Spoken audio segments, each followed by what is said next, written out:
Hi there, and welcome to this week's lesson. So today we're going to be looking at some colour theory. This is in response to the last couple of weeks. So we were looking at Impressionist colour, which was very bright and vibrant, and then we also looked at the Dutch landscape artists who were using a much more subdued palette. And so looking at people's work, I think when people started to, the Impressionist work or people's homework in response to the Impressionists, people were really getting into their colour. So I thought it might be quite useful just to say a little bit more about that. And we can just look at some of the broader ideas that I try to introduce in my classes about colour theory. Just ways you can think about it, and this so it comes into this area about choosing your style. Okay, so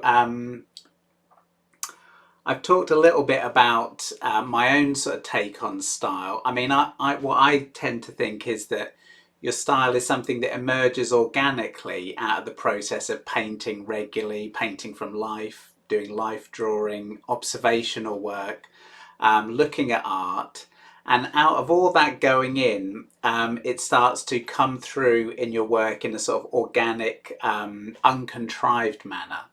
Having said that, it helps to expose yourself to art history, to become interested in art history, to perhaps read about, or there's plenty of good documentaries on BBC. You often see people talking about art. So the more ideas you can expose yourself to, that will also accelerate that process, because you might find parts of art history that you think, oh, that's I really like that. I like what they were interested in.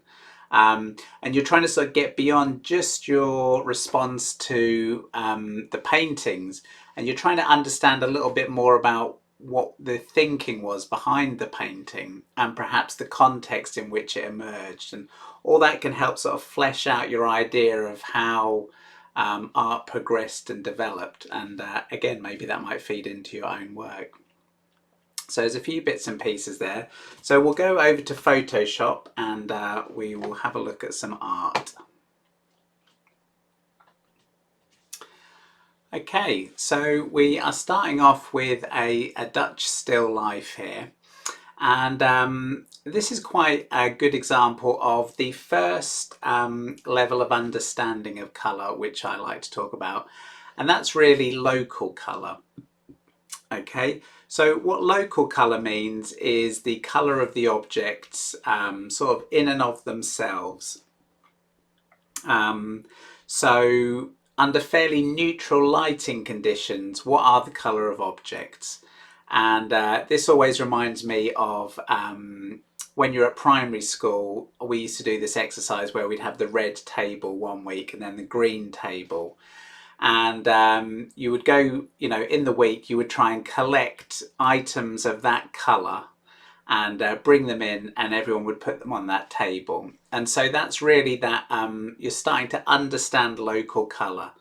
And it's an important part of developing your sort of sense of the world when you're young. It's a bit like learning language. And you learn the colour of things. So you learn that lemons are yellow and oranges are orange, apples are red, the sky is blue, the trees are green. And this is really local colour, and it's an important stage. And it's most exemplified, I think, when we look at realist art like this.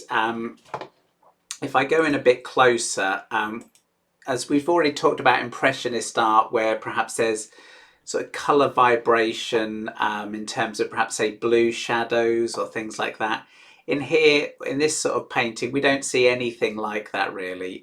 Things are painted really the colour that they are. Okay, so it's probably the first stage of colour understanding. Okay. This one too, this was one I looked at a couple of weeks ago.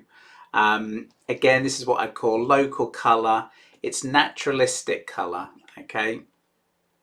The only thing that perhaps jumps out at me here is, well, the colour of the sea. I mean, that is the colour that it would be perceived.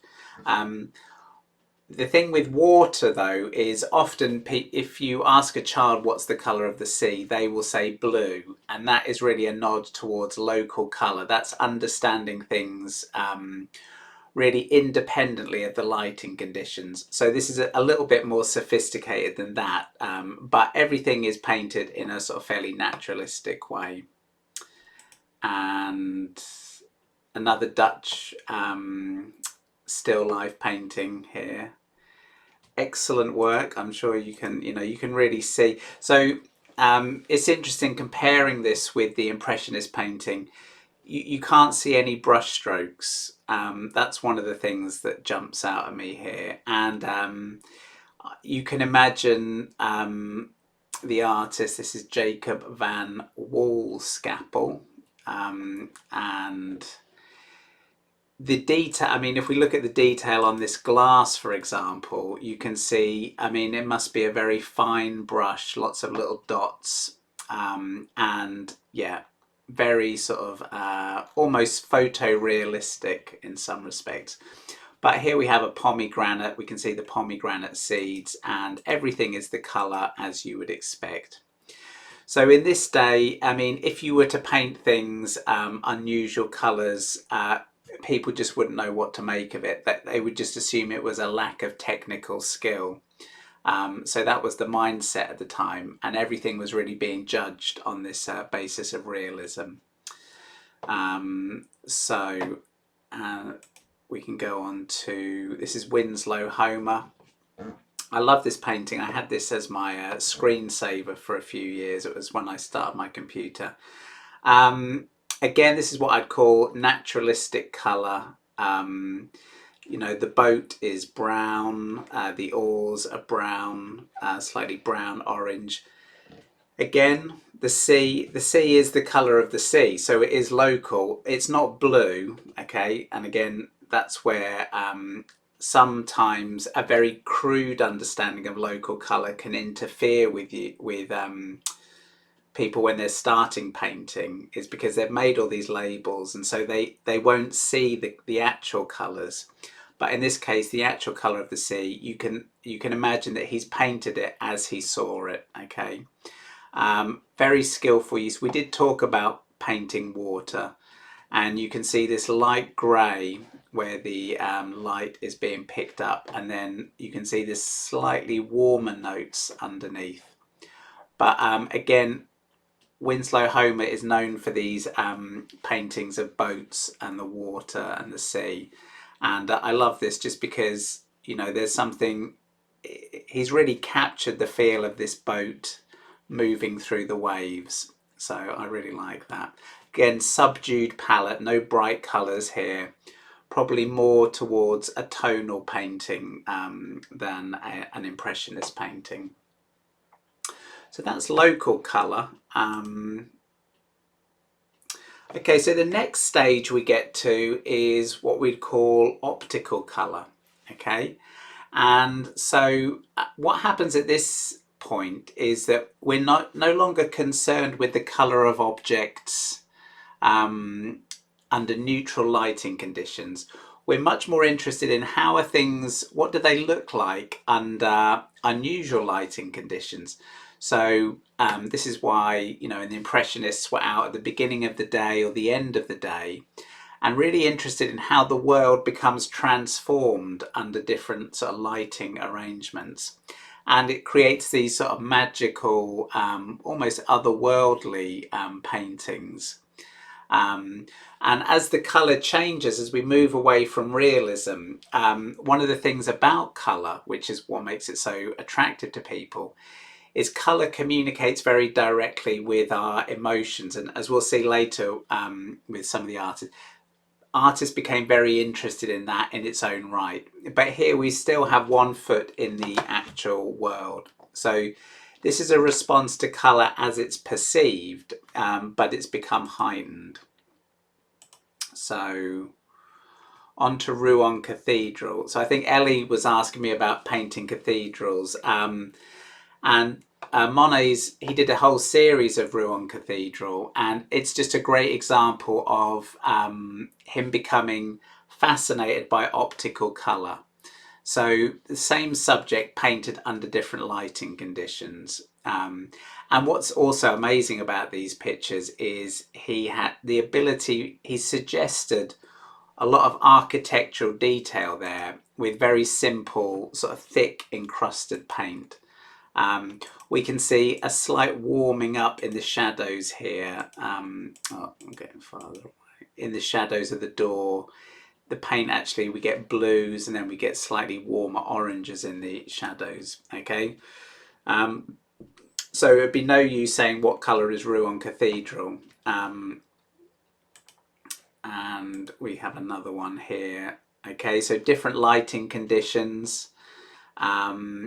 Again, maybe this is perhaps slightly more naturalistic. However, the shadows are full of light. And what you can see here is basically the lights are being almost burnt out. There's not a great deal of light in the colour. They're mainly greys. In the shadows, however, he's illuminated the forms with, in this case, this orange is reflected light, okay? So the shadow colour is mostly blue. You can see up here that blue is denser and darker. Down here, the shadow is oranger and warmer, and that's because of reflected light being bounced up off the pavement. Okay, so although it's a painting of Rouen Cathedral, it's more, primarily it's a study of light and colour, and this is optical colour. Okay, so this is this second stage. And okay, so we've looked at these those first two stages of colour, local colour and optical colour, and we're now on to arbitrary colour, and that's the idea here is that we are no longer bound by realistic colour. So this is Matisse, a self-portrait, and what's useful to bear in mind about an artist like Matisse is he was grounded in that sort of realist tradition. But in sort of the evolution of Impressionism, it became less important about depicting colour as it actually is, and more about expression and how does colour create mood. Okay, so here we see greens, and this is where we start to, you could argue it becomes more sophisticated in some respects, because if someone says to you, you know, a primary school child with their local colour can say, well, what colour is skin tone? And they'll know it's a sort of pink. You wouldn't be able to persuade them that there's green in the face, okay? But there may be certain situations where green is the right colour, okay? So it could be put there purely for decorative reasons, but my thought here is it's probably, green has often been used as a complementary to the warms in the face. So there are some natural colours in here, like these sort of orangey pinks. But this green will be sort of in the mix, okay? And you'll see this in a lot of contemporary art, the introduction of sort of unusual colours within the face, okay? So that's Matisse. Then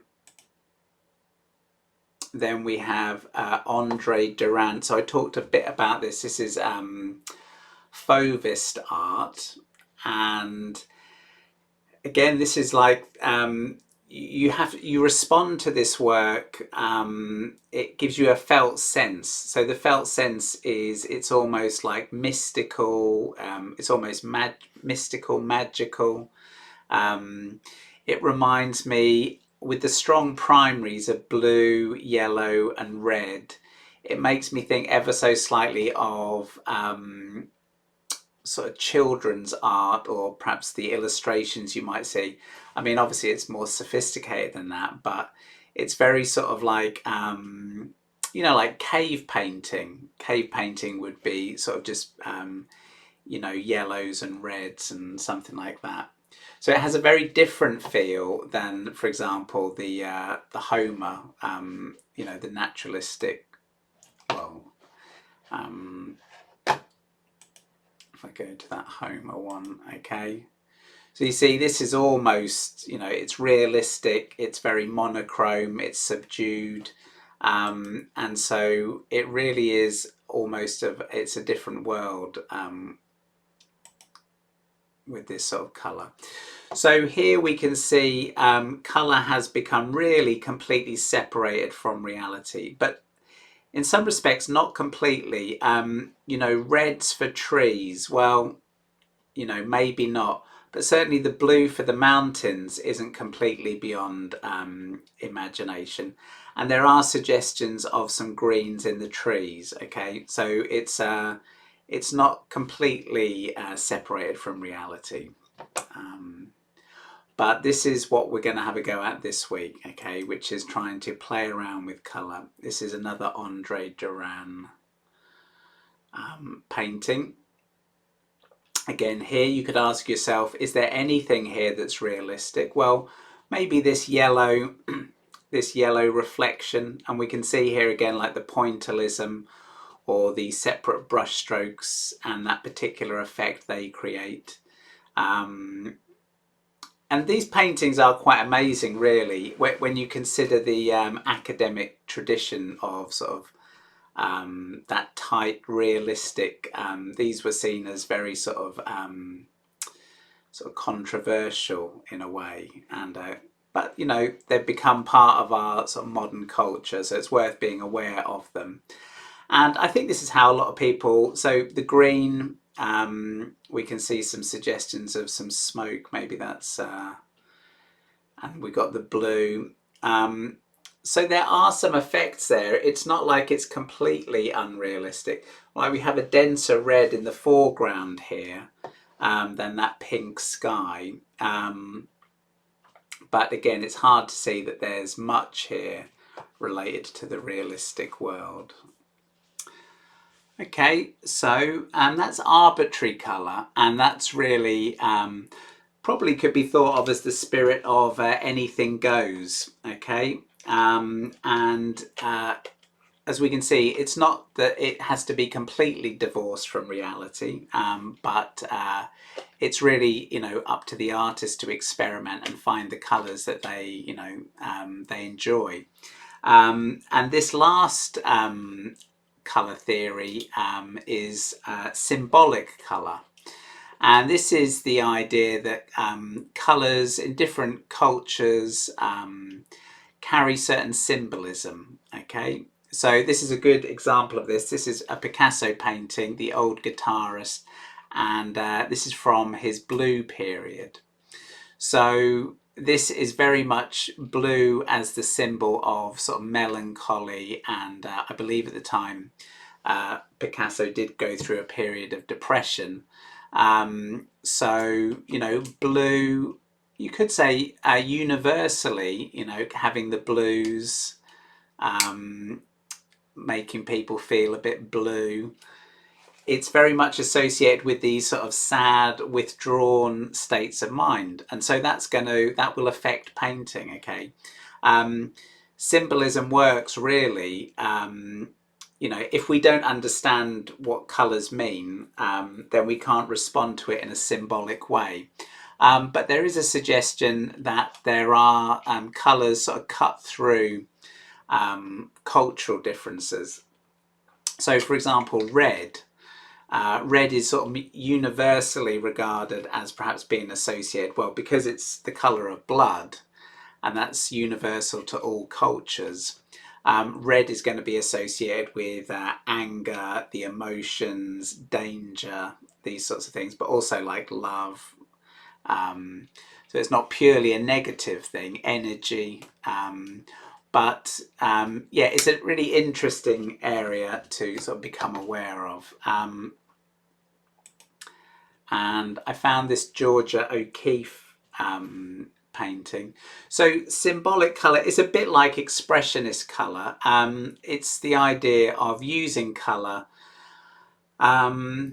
because of the way it makes you feel. It's emotional sort of resonance, and you can see here with Georgia O'Keeffe, who painted scenes in the desert, flowers, skulls, this really nice landscape painting, and you know, again, purple mountains, green trees. It's not completely detached from the natural world, but it's much more speaking to us on this sort of on this symbolic level.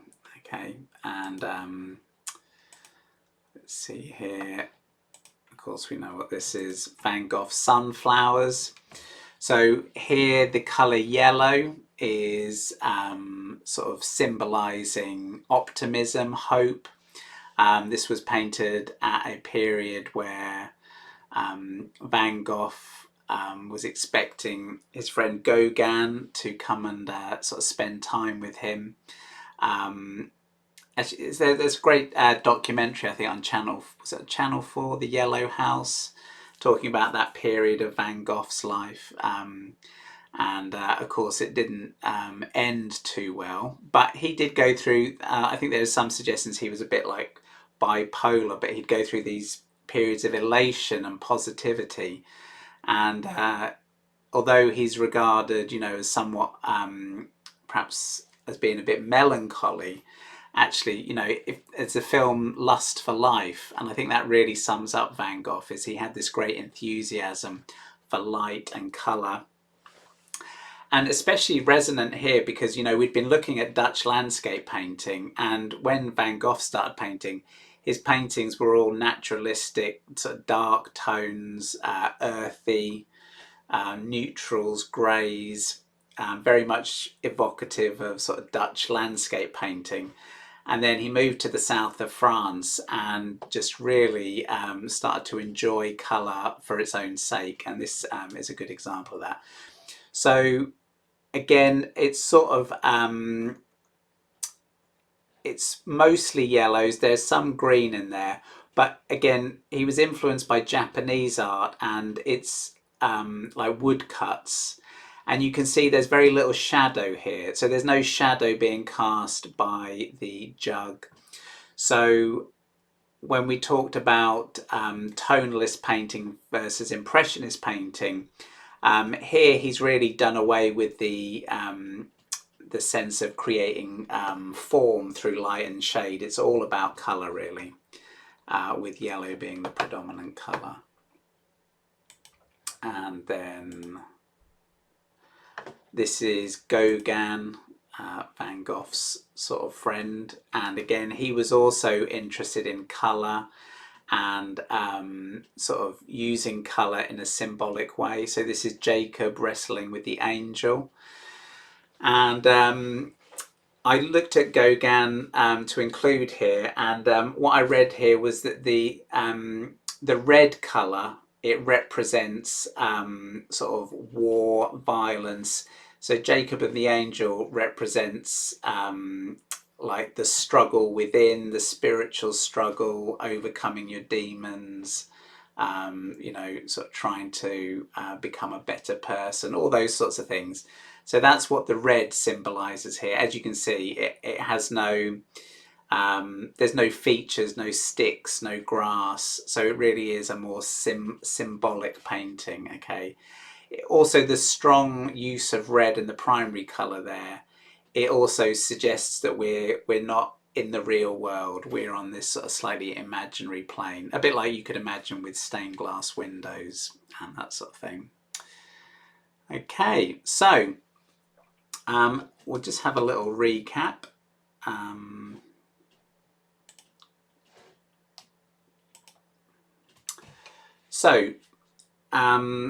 We've gone over some levels of colour there. So in our classes, we've mainly been looking at the first two. So we've looked at local colour, going out and painting things as you see them under fairly neutral lighting conditions.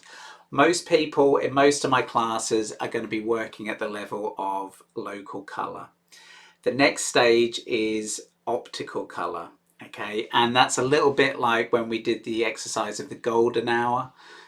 going out painting at sunrise or sunset, catching those strange lighting effects that transform the world. So that's optical colour.